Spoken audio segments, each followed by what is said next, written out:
Hello to all my people, and if you're watching live, checking us out on YouTube, or listening on your favorite podcast provider, you are most definitely my people. Welcome to another episode of Botched Spots and Share Shots. I am your host, a chef by trade and a mark by choice. I am the Will Gray, and joining me tonight for the first time on a live episode of The Big Show, she is the First Lady of Prolific. She is the reigning and defending Pro Wrestling R1 Women's Champion. It's Miss What That Lariat Do, Ruthless LaLa. LaLa, how are you? Welcome back. Thank you. It's just pro wrestling R. It's not the one. It's just the pro wrestling R. R. Yeah. Okay. Hey, even players trip every now and then, LaLa. It happens. You just gotta yell at him. What's good, people? You will beat it into me. I will eventually get it all together. Everybody's here in the chat saying what's up. What's up, people? I'm glad you're here, LaLa. I will eventually get my life together for you. No, it's cool. Thank y'all for having me. And I got to meet these two badass people. And I think me and Jack, like me and the Ginger Ninja, we're like this now. Like we just became besties. You know what I'm saying? Yeah, and then me and the boss bitch Allison over here. You know what I'm saying? Like we're in there like swimwear. So I'm Gucci. We're going. JJ says we love LaLa. JJ, thanks for stopping by. We love you. Speaking of, well, what's up, Ritter? Thanks for stopping by. He is the co-host of Botched Spots and Share Shots, Nerdy News at 420, the Wolfpack Podcast, and Boyfriend Time. It's everybody's favorite Ginger Ninja, Jaxpo. Jax, how are you, brother? I'm doing even better now that I figured out I could pop out the YouTube chat, so I cannot be silenced anymore. Oh, you can do the YouTube. You can pop it out on Twitch too, just so you know. Yeah, no, I have it on. So I have this one, and a microphone. He should be silenced no more. Just none. Bo's got the voice. He's got the power. But speaking of power, perched upon the Iron Throne in the Boss Bitch's corner is the Hova to my Beyonce, the Bonnie to my Clyde. She's the brains behind Rivet City Radio. It's the Boss Bitch. Ow. It's Sunday, right? How are you? I'm gonna kill the trees. I hate spring in the South. Bradford pears not only smell like rotten fish, they also fuck with my allergies real bad. So I sound real terrible. They literally down here, they call Bradford pears, LaLa. They call them semen trees because no joke, when they fruit, they smell like the baby batter. I'm sorry. I'm not tripping. Ask them. No. Hold on. I want to make sure I'm hearing you properly. Did you just say that they call it the semen tree? Uh-huh. It's called a Bradford pear. Look it up. Look for the TikToks. I will send you TikToks of it. I will block you if you do that. Don't do that. I'm good. I'm gonna take y'all word for it. I don't. What's terrible though is they're really pretty trees. They have these beautiful like white flowers on them, but they fucking stink. They do. They're putrid. There's no easy segue from that. Sorry. There's really not. I usually try to be on better behavior, but LaLa, you've been here a few times. We've done a handful of interviews together. But I always ask this question. It's our icebreaker. It's the way we start the conversation. As the guest, you can go first or let one of these two go. Either way, someone has to. But why has you guys pissed off for greatness this week in pro wrestling? Something, anything, good, bad, or indifferent? Go ahead, Ginger Ninja. I saw you. He start cackling, so he has to. He has to. Oh, this is a pissed off for greatness because I might piss someone off. But suck it. We outranked Cultureholic on the fucking podcast chart. Suck it. I love you, Jack. So I've been watching those guys for years, and dude, when Will sent me that picture, that's the first thing I noticed was, yes, you can suck on one. Just looking at the names we outranked this week, and we're like, yeah. Okay. I see you. I mean, I was pretty happy. That was a good name to be above on the ranks. I liked it. What's up, everybody? Showgirl Shorty's here. Tommy will probably show up at some point, Showgirl, so you can continue to run your game on him. Nicole's here. Allison, what has pissed off your greatness?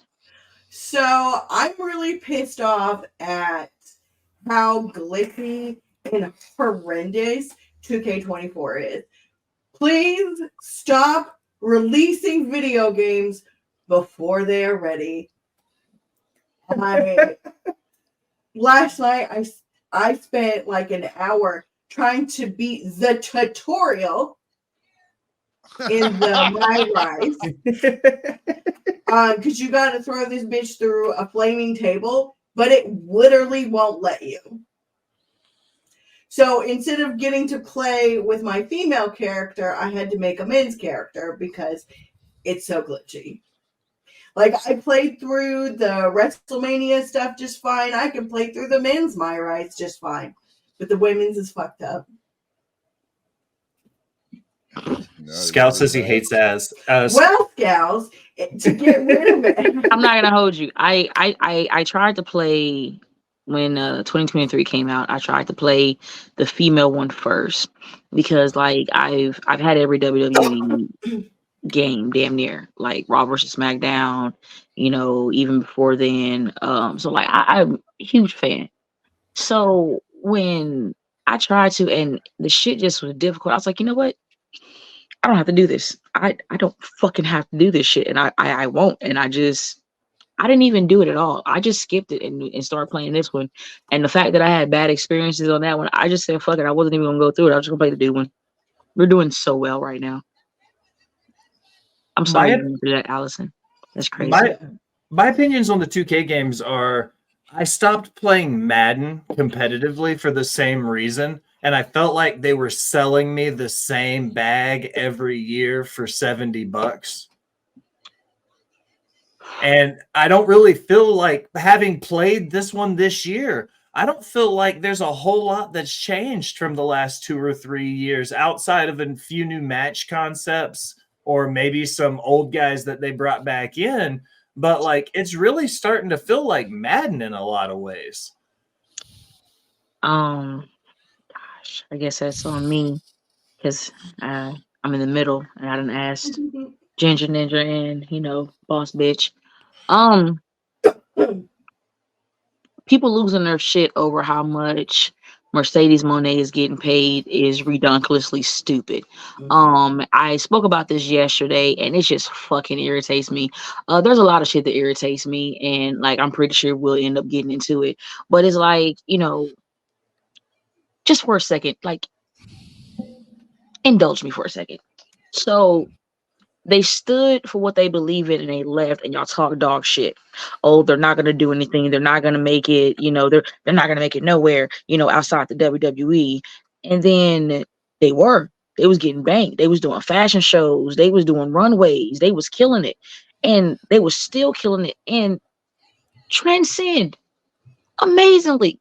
And yet still, well, she need to hurry up and come back to WWE. You like, pick a fucking struggle at this point. And now, because she went to AEW and she getting bang the money that honestly she fucking deserves. Because here's the point: at the end of the day, it's all about knowing your fucking worth. So unless you are a professional wrestler and you have actually trained and you have actually literally put your body on the line from head to toe on a consistent basis, shut the fuck up. Like, it's bad enough women don't get fucking respect as it is because, oh, you know, we're supposed to be in the fucking kitchen, barefoot, pregnant, you know, all this fuck shit. And that's not how that shit rocks. Preach. We don't even want to get started on how the WNBA is being treated. Like, I can be here all fucking day, goddammit. It's crazy. And the only time you want to actually pay attention to women doing something is if it's fucking lingerie football because we're showing off our assets and my titties. Like, let's really be fucking honest about it. So how about we stop fucking judging and let somebody who's actually putting their life on the line get what they're worth? No, I completely agree. Like, she works so hard. She deserves every penny that she gets and more. All of the women do. Like, when I saw all those reports, like, it just made me mad. Like, we don't even officially know what her salary is, and honestly, it's none of our fucking business how much she's making. Yeah, like her bag has no fucking, does not determine my day-to-day life. So why are that part? And like, can we stop? I'm not in there. Can we stop attacking Black women You know what I'm saying? Like this shit with Bianca and like all the shit that she had to deal with her on the cover is like fucking crazy, bro. Like those would be my two pissed off greatness was people just going in on Bianca and then people trying to really be in wrestlers' business. And it's like, look, we put our body on the line to entertain y'all, but that doesn't mean because we give you this wrestling access to us that we give you our personal access and you know us and you know what's best for us and you know the move that we should make. No, I agree completely. Yeah. Like we don't deserve these amazing women like you and Bianca and Mercedes and Trinity and everyone else like going out there like, you know, putting their bodies and lives on the line to entertain the rest of us. Like, have some respect for other people. I left this comment up because JJ brings up a good point, and I saw this on Twitter and Instagram and TikTok a lot, and it seems like the proverbial pissing contest where it's, well, Jade left AEW to go to WWE, and Sasha left WWE to end up in AEW. So who's going to be the bigger star? There's so much room at the table. Why do we have to be competing? Oh, I'm so ready. I'm so fucking ready. It's your table, LaLa. Go. Oh my fucking God. First off, Jade left because she wanted to get better. And to be really honest about it, WWE, he has by far the best fucking performance center ever. Bar none. Fucking phenomenal. And she wasn't getting it at AEW. That's why when she first started in the Nightmare Factory and after that, on her way out, she started working with Bryan Danielson. If you're going to really do your shit, fucking pay attention to your shit. And guess what? Bryan Danielson, Cody, everybody, hey, transcend. And she did. Why? Because in wrestling, you evolve. You go to places to where you could become better and wrestle people that are better than you in order for you to keep evolving and become better than what you are the day before. Mercedes went to AEW because let's really be honest about it. She was in the Indies. She went to WWE. She left WWE. She got to do what she wanted to do. She went to New Japan. Had a blast. Fuck shit up. As I say, fucked up all the church's money. It's a beautiful thing. So guess what? Hey, I know I'm going back to WWE because these motherfuckers want me. But guess what? Before I go back, guess what I'm going to do? I'm going to keep stacking my money and I'm going to have fun and do what's best for me. Fuck everybody else. Yeah. That's the difference. It's not she left because she left to better herself, and fucking Mercedes is going to get the money that she's fucking was talking about when she sat down with Stone Cold Steve Austin and was like, yo, if Vince McMahon is eating fucking lobster, why can't I eat fucking lobster?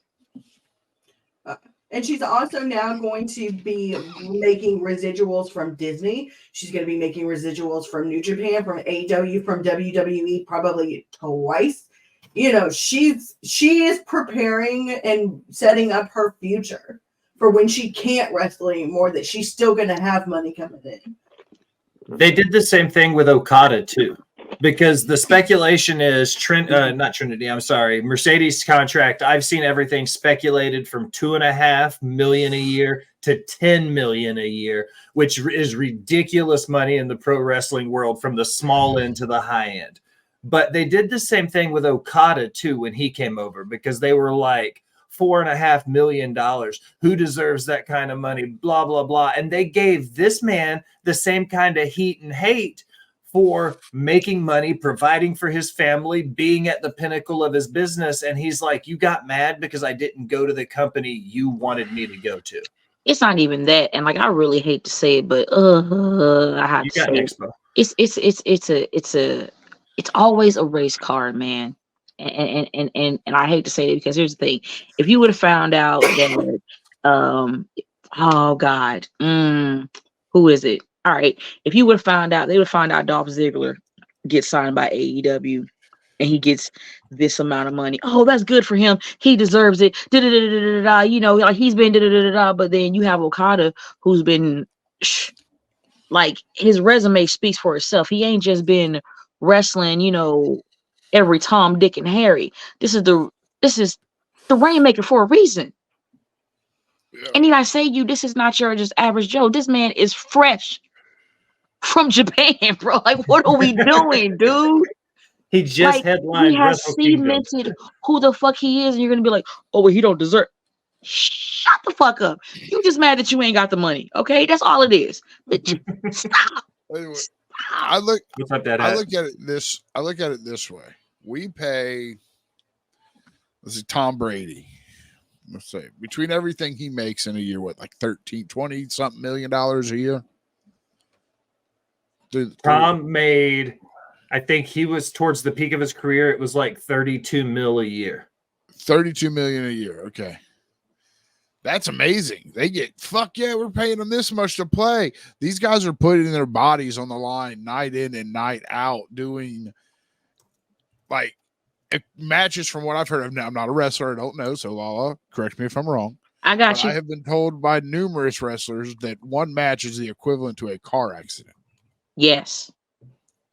Scouts is saying now it's over 55 mil a year for a quarterback. starting quarterback.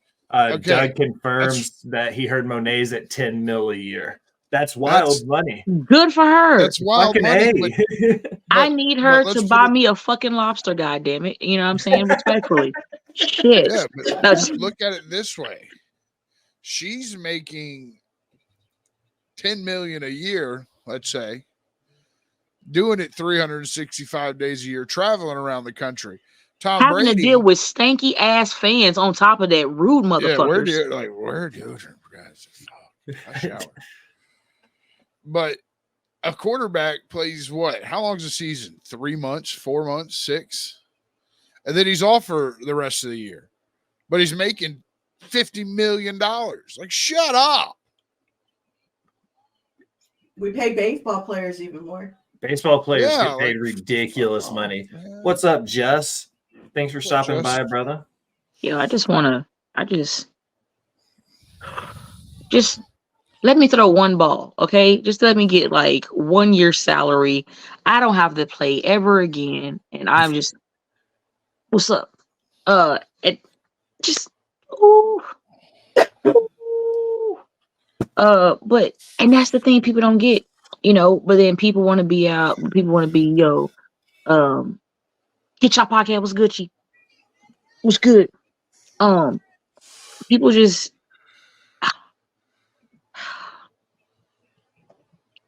it's pretty much like you're waking up to get fucked up every day. That's it. And like even when you're in the best shape of your life or your medium shape or whatever comfortable shape you are, regardless, it hurts. For me and my body, I start the bruises don't start popping up until 2 days later. And I get ready to like sit up and I'm like, what is that? I got like a whole fucking purple bruise, and I'm like, Lariato, okay. I remember now. I knocked the fuck out of good times. Good fucking times. Like now I still have one, like, you see that right there? Mm-hmm. Like yeah, that's actually healing. So like I still have bruises, like, and they last for a while. And I have to just suck this shit up. It don't stop my wrestling, you know, and I just start playing Tetris with my bruises, trying to stack them evenly to where they won't be on top of each other and just cause more pain than what it's already doing.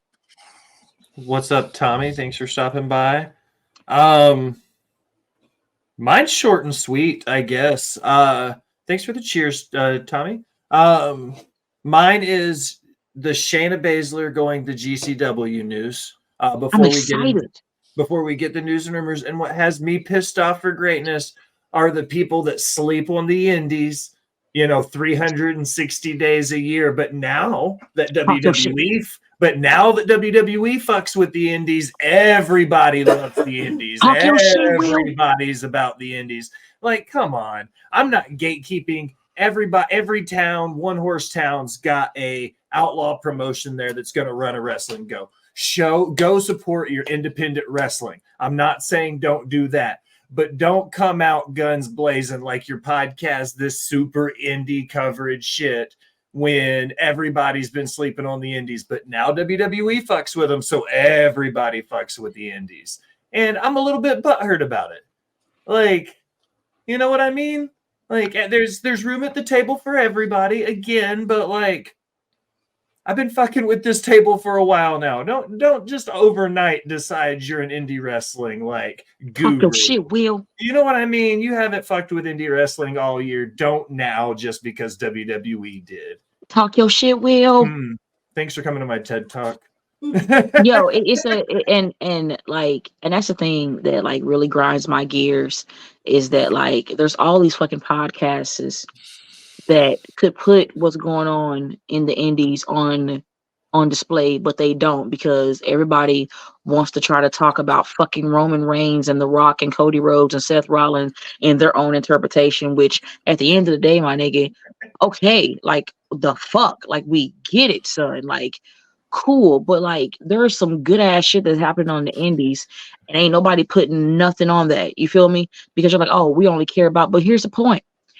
All these stories that you're complaining and bitching about, if you take your ass on the fucking indies, you get stories. You get moments. JJ. Thank you. That's exactly what I'm saying. Is GCW puts on bangers every single week, and nobody like those WWE. I'm going to say those WWE fans, and you guys know who exactly I'm talking about. Those extreme level, the Fed, those guys. They don't fuck with GCW, but now that WWE sending Shayna Baszler, everybody thinks they're that they're everybody's Brett Lauderdale's best friend now. Well, people fail to realize also, Josh Barnett was Shayna Baszler's trainer for a good minute. You know what I mean? Thank So, and even before Josh Barnett and Bloodsport wasn't always with GCW. Josh Barnett was sitting on his own at first because when they had Kofi Mania and it was the GCW and interspecies wrestling, it was Joey Janela Spring Break, like they was all running out of it was, god damn it, it's the White Eagle Hall, I believe so. Shit, the one in New Jersey or the one in Massachusetts? The one in New Jersey. That would have been what WrestleMania was in. It was Jersey. Kofi Mania. Yeah. That one because it was. I remember it. It was Cross against Davey Boy Smith Jr. And that was the one match that stood out because, Davey Boy Smith Jr. slapped the dog shit out of. Fuck, I was like, fight back, bro. Shit. If I'm not mistaken, that's when GCW ran their show outside. And that's when Moxley made his return to the indies. Yep, because actually at doing Bloodsport, Moxley, when he was still Dean Ambrose and William Regal was there up at the top. Like I got to shake William Regal's hand and like, I didn't let nobody touch me for like a good. I even smoked with this hand. Like this hand stayed balled like this because I love William Regal. It stayed like this.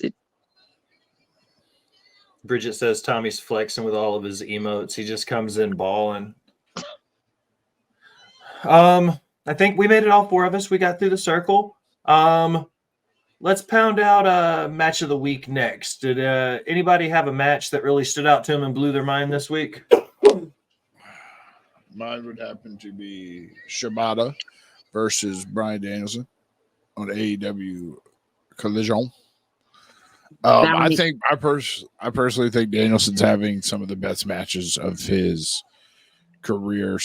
Like he had great, phenomenal Ring of Honor matches, great bangers in WWE, but now he's getting to work with all those talent he's wanted to work with for years.